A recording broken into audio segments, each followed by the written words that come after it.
আজি আমাৰ 89তম Bodoland people's front BPF দলৰ CWC মিটিং হৈ গ'ল। এই CWC মিটিঙত আমাৰ এনেকুৱা বিশেষ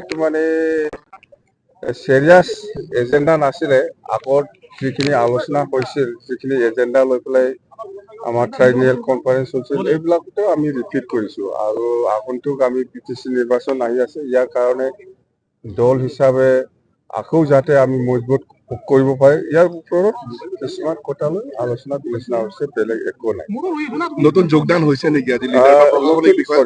নতুন যোগদান হৈছে আমাৰ ex retired BDO Kokrajhar development block, Chitaguri development ব্লকৰ ৰিটায়াৰ্ড BDO আমাৰ দলত যোগদান কৰিছে আৰু আবৰ 2জন নেতা যোগদান কৰিছে। এইটো খুব ভাল হ'ল। মুঠতে UPPL দল 0 হ'ব এইবাৰ।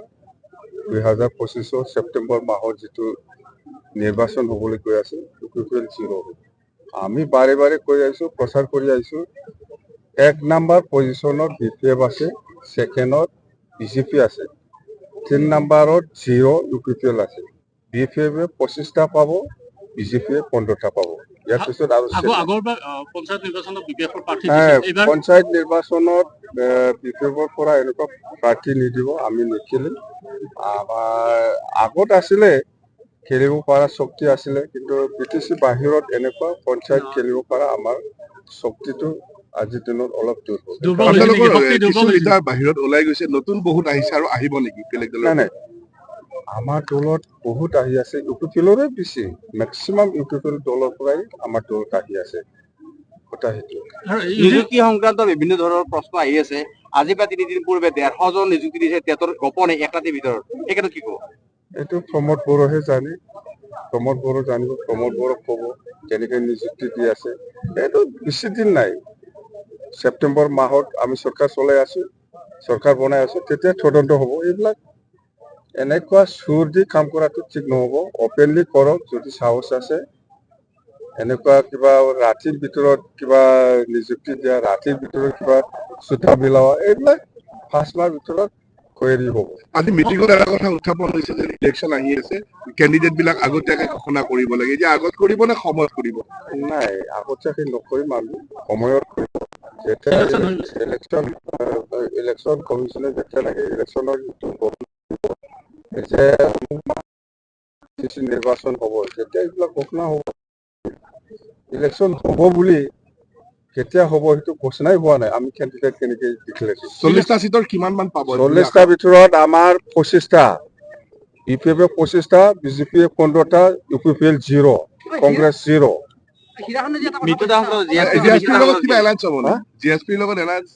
GSPৰ লগত এলায়েন্স হোৱা নোহোৱা সেইটো আলোচনা কৰিবৰ কাৰণে মই মানুহ 2জনক দায়িত্ব দিছো। যিহেতু হীৰায়ে আগবাঢ়ি আহিছে আমাৰ লগত মিলাবৰ কাৰণে, সেইটো আমি ৰেছপন্স দিয়াটো ভাল। কোনোবাই যদি আগবাঢ়ি আহিছে, সেইটো নেগেটিভ চেন্সত লৈ পেলাই কথা পতা কৰাটো ৰিজেক্ট কৰিব নালাগে। অঞ্জলি দৈমাৰীয়ে আমাৰ দলৰে ভাইচ প্ৰেচিডেণ্ট আছিল, সি আমাৰ দলৰ পৰা ৰিজাইন দিছে, ৰিজাইন দি পেলাই সেইটো নতুন দল খুলিছে। আমাৰ ইয়াত ক'ব লগা একো নাই, আমাৰ একো ক্ষতি নহয়। ক্ষতি UPPLৰ হ'ব, যিহেতু ইহঁতে একেলগে আছিল, NDFB, ABSU একেলগে মিলি পেলাই UPPL দল গঠন কৰিছিল। আমাৰ ক্ষতি একো নহয়। ABSUৰ আপোনালোক কথা এতিয়াও একত্ৰিত হোৱাৰ কাৰণে গৈছে খাম্পা বৰগাড়ী।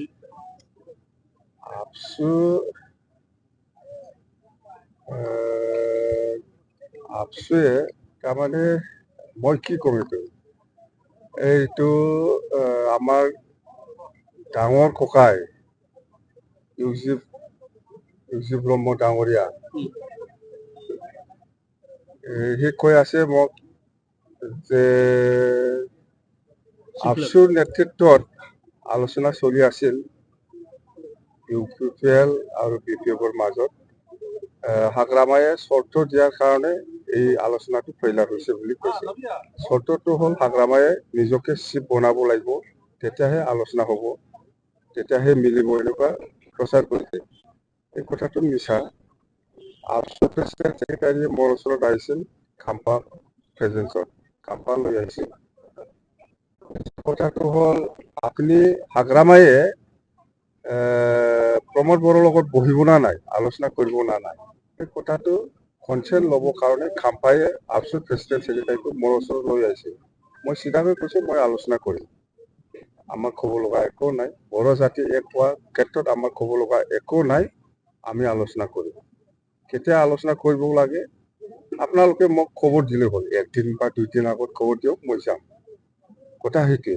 কিন্তু মই কোৱা নাই যে মোক চিফ বনাব লাগে তেতিয়াহে মই প্ৰমোদ বড়োৰ লগত আলোচনা কৰিম, এই কথাটো মই কোৱা নাই।